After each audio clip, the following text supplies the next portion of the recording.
आइए शुरू करते हैं। देखिए, हिमाचल में ज़मीन की पैमाइश की जो है वो 2 मेजर जो है तरीके अपनाए जाते हैं। उसमें ऐसा है कि जैसे अगर आप अपर हिमाचल या ओल्ड हिमाचल की बात करें तो वहाँ पे जो है वो बीघा बिस्वा बिस्वासी का जो है वो प्रक्रिया वो अमल में लाई जाती है। ठीक इसी तरह से जो लोअर हिमाचल है या जो आपके ये कांगड़ा इत्यादि के जो प्लेन इलाके हैं, तो वहाँ पे जो है वो कनाल और मरले की प्रक्रिया अमल में लाई जाती है। और एक जो कनाल है उसमें जो है वो 20 मरले होते हैं और एक मरले में जो है वो 19.2 जो है स्क्वायर मीटर एरिया जो है उसमें आता है। ये रेवेन्यू की टर्मिनोलॉजी में आता है, जबकि आप गूगल पे जैसे करेंगे तो वहाँ पे आपको वेरिएबिलिटी जो है उसकी अलग से मिल सकती है।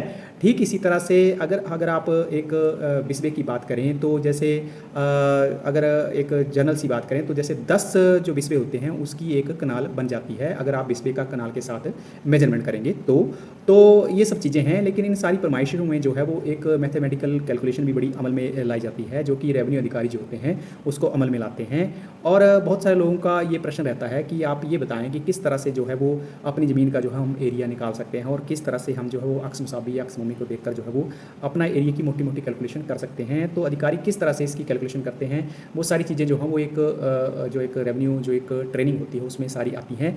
लेकिन उन सब चीज़ों के ऊपर जो है वो मैं ज़्यादा चर्चा नहीं करूँगा, लेकिन आपको मोटा मोटा जो है वो एक आइडिया सा दे देता हूँ कि किस प्रकार से जो है वो कैलकुलेशन की जाती है और किस प्रकार से जो है वो एक नक्शे के ऊपर जो है वो गोशवारा वगैरह लगाया जाता है। तो एक छोटी सी आपको मैं एक जो है क्लिप है, मैं उसके हिसाब से आपको बताने की कोशिश करता हूँ।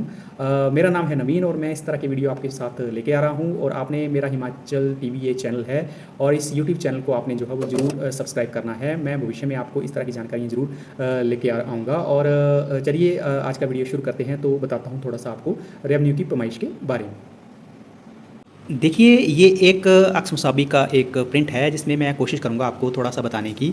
ऐसे मोटा मोटा ही आपको एक चीज़ मैं बता देता हूँ। देखिए, ऐसा है जब भी किसी भी नक्शे की पैमाइश होती है तो पैमाइश जो है वो अक्सर जो मैथमेटिकल टर्म्स हैं उसके हिसाब से होती है। जैसे हमने अगर किसी चीज़ का क्षेत्रफल निकालना है तो हमें उसका जो है वो एक किस्म की एक आकृति चाहिए। तो वो आकृति जो है वो मोटी मोटी जैसे आप देख लें कोई त्रिभुज की है या किसी आयत की होगी या जैसे कोई षटकोण है, तो उस हिसाब से जो है उसकी आकृति होती है, उसके हिसाब से जो है वो एक जो है वो क्षेत्रफल निकाला जाता है। लेकिन जो रेवेन्यू की टर्म में है वो आपका मूलतः जो है वो आपका त्रिभुज का, आयत का या वर्ग का ही क्षेत्रफल जो है वो निकाला जाता है। तो जैसे किसी भी एरिया का कोई क्षेत्रफल निकालना है तो उसमें जैसे आप देखें ये नंबर है 866/9 का, तो उसमें आप देखें ये जो डॉटर लाइंस लगी हैं तो इसको एक एरिया देने की कोशिश की गई है। ये एक त्रिभुज बना दिया गया है।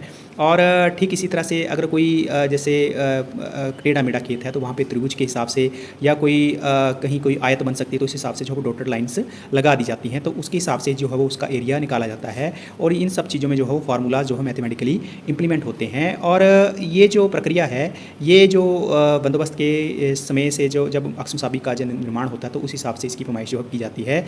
और जैसे किसी पर्टिकुलर खसरा नंबर का अगर एरिया निकालना है तो उसमें जैसे जो त्रिभुज बनी है या उसके बाद कोई आयत बनी है तो या कोई वर्ग बना है तो उन सारे का जो एरिया निकलेगा उसका जो टोटल निकाल के जो बनता है वो उस पर्टिकुलर एक खसरा नंबर का एरिया बनता है। तो कुछ जगह पे आप देखेंगे तो जैसे आयत बनी हुई है और कुछ जगह पे जैसे त्रिभुज की जो है डॉट्स बनाई गई हैं, तो ये इस हिसाब से ये एरिया की कैलकुलेशन की जाती है।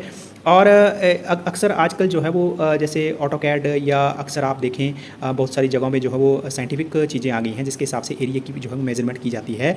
बट जो अक्सर भूमि के ऊपर या मौके के ऊपर जो पैमाइश होती है वो आपकी जरेब के साथ या जो फीता जो अपनाया जाता है उसके साथ ही एक्चुअल होती है और उसमें जो है वो किसी भी तरह की कोई कमी पेशी नहीं रहती है। जबकि जो आप ड्रोन से या किसी सॉफ्टवेयर के थ्रू जब कैलकुलेशन करते हैं तो उसमें 19-21 का फ़र्क ज़रूर आता है। तो ये सारी चीज़ें हैं। जैसे ये छोटे छोटे एरियाज़ हैं तो इनमें जैसे ये छोटे छोटे एरिया हैं तो जैसे ये आयत बनी हुई है तो ये आयत का क्षेत्रफल निकाला जाएगा। फिर उस हिसाब से अगर कहीं कोई त्रिभुज बन पा रही है तो उसका त्रिभुज के हिसाब से वो डॉटेड लाइन लगाकर जो है उसका क्षेत्रफल निकाला जाता है। कहीं वर्ग बन रहा है तो वर्ग के हिसाब से उसका क्षेत्रफल निकाला जाता है। तो ये सारी चीज़ें हैं। इन सब चीज़ों की जो है इम्प्लीमेंटेशन ऐसे की जाती है।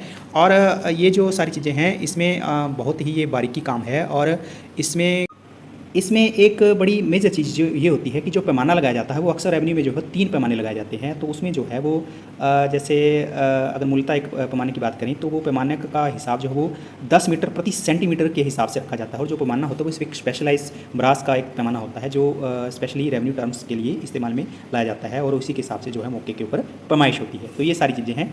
इसके बारे में शायद ही कोई आपको कोई बताएगा, तो मैंने कोशिश की है आपको बताने की। जब ये करुकान लिखे जाते हैं तो जैसे कोई आयत बनी है तो उसमें जैसे क जैसे लिखा जाता है, उसके बाद उस अगली जो आकृति होगी उसको ख लिखा जाता है। तो ये सारी चीज़ें जो इसका गोशवारा लगाया जाता है, उसी के हिसाब से अगर कोई खसर नंबर है तो उसमें क, ख, घ, गण ऐसे ये सारी चीज़ें जो हो मेंशन की जाती हैं। उसमें पर्टिकुलर फिर क का कितना एरिया बना, ख का कितना एरिया बना, वो सारी चीज़ें जो हो मेंशन की जाती है। उसके बाद ही एरिया की डिक्लेरेशन बन पाती है। तो ये सारी चीज़ें हैं। इसके बारे में मैंने थोड़ा सा आपको प्रकाश डालने की कोशिश की। अक्सर बहुत सारे लोगों के मन में ये प्रश्न रहता है कि ये सारी चीज़ें कैसे होती हैं।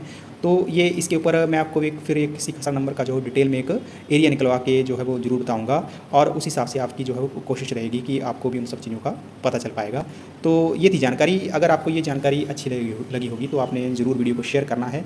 बाकी बने रहे नवीन के साथ। मिलता हूँ अगले वीडियो में, तब तक जय हिंद, जय भारत, जय हिमाचल।